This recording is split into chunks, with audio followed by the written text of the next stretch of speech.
नमस्कार दोस्तों, मैं डॉक्टर आर प्रकाश अपने YouTube चैनल पर आप सभी का स्वागत करता हूं। आज के वीडियो में मैं स्किन में होने वाली बीमारी रिंगवर्म यानी दाद, इसके विषय में विस्तार से जानकारी करेंगे। इस वीडियो में मैं रिंगवर्म कैसे होता है, ये कितने प्रकार का होता है, इसके क्या कारण होते हैं और इसके क्या लक्षण होते हैं तथा इसका उपचार कैसे किया जाता है, जिसमें मैं होम्योपैथिक के उपचार के विषय में बात करूंगा और आखिर में रिंगवर्म से कैसे बचा जाए इस पर चर्चा करूंगा। तो वीडियो के अंत तक बने रहिएगा। चलिए शुरू करते हैं आज का वीडियो। सबसे पहले जानते हैं कि रिंगवर्म क्या होता है। तो रिंगवर्म स्किन की एक बीमारी है जो एक आम बीमारी है। अक्सर नमी के दिनों में ये बीमारी हो जाती है। इसमें स्किन के ऊपर लाल लाल रंग के चकत्ते पड़ जाते हैं जो गोल होते हैं, रिंग के शेप में होते हैं, इसीलिए इसको रिंगवर्म के नाम से जाना जाता है।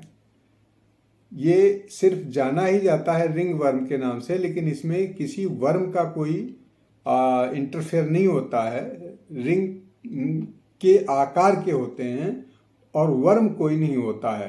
किसी भी कीड़े से ये बीमारी नहीं होती। ये एक प्रकार के फंगस से होने वाली बीमारी है।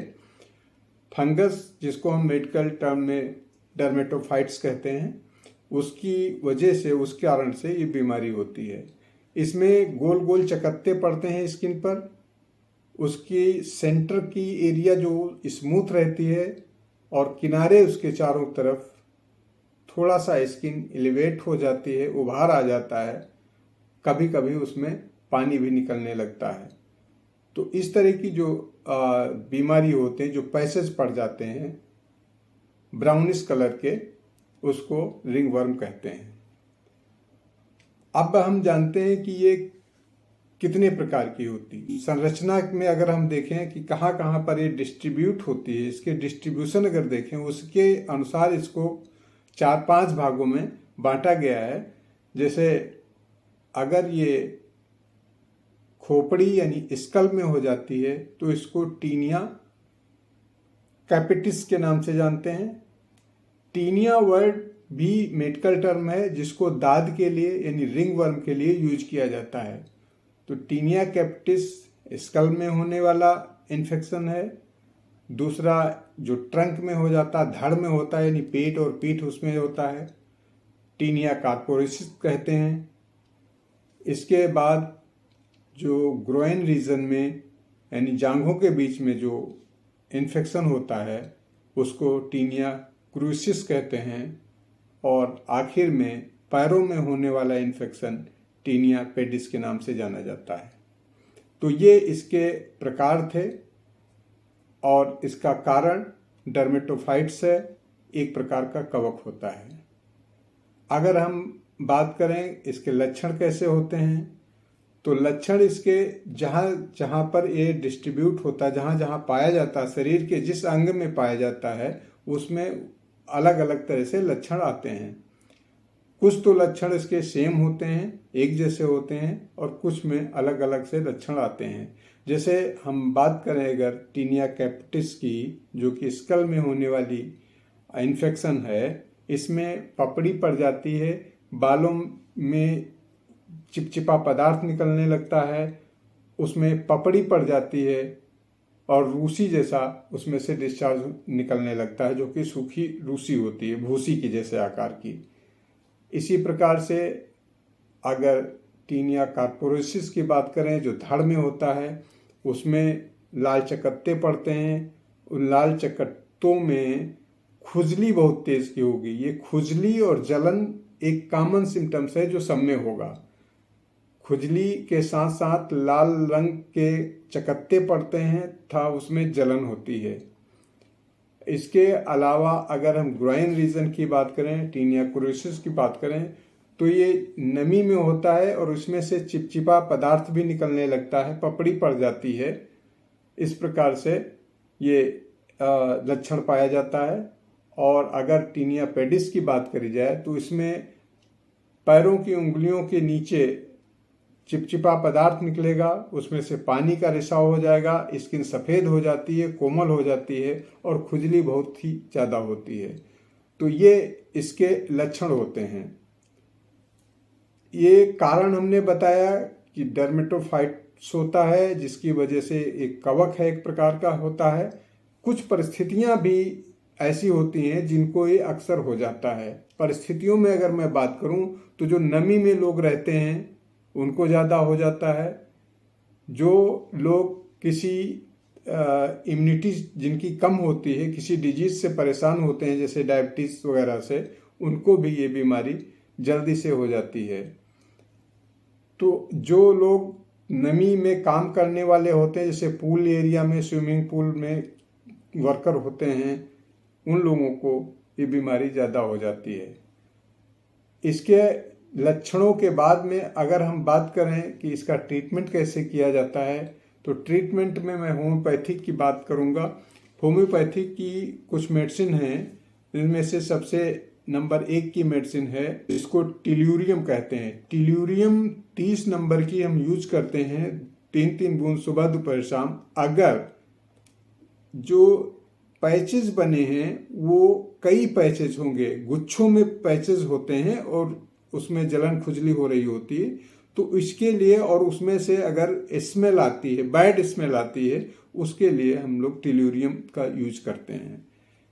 इसी दूसरी मेडिसिन का जिक्र करेंगे तो वो मेडिसिन है डल्का मारा। डल्का मारा उस स्थिति में देते हैं जब नमी की वजह से ये इरेप्शंस आते हैं, पैचेज आते हैं और उसमें खुजली बहुत होती है, उसमें हम लोग डल्का मारा दवा देते हैं। और डल्का मारा जनरली नमी से होने वाली, जिनको पसीना बहुत ज़्यादा आता है, जो हैवी वर्क करते हैं, उन लोगों को होने के चांस रहते हैं। ऐसी अगर स्थिति मिलती है तो डल्का मारा 30 नंबर की 2-2 बूंद सुबह दोपहर शाम देते हैं।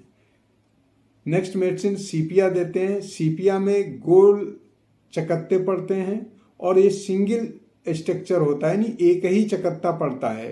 कई चकत्ते एक साथ में मिले हुए नहीं रहते हैं, गुच्छों में नहीं रहते हैं जैसे डल्का मारा में होते हैं। तो इसमें जब सिंगल पैसेज होता है और ये स्प्रिंग सीजन में यानी बसंत ऋतु में होने वाली जो खुजली होती है, जो दाद होता है, उसमें इसका प्रयोग किया जाता है और बहुत अच्छा रिजल्ट मिलता है।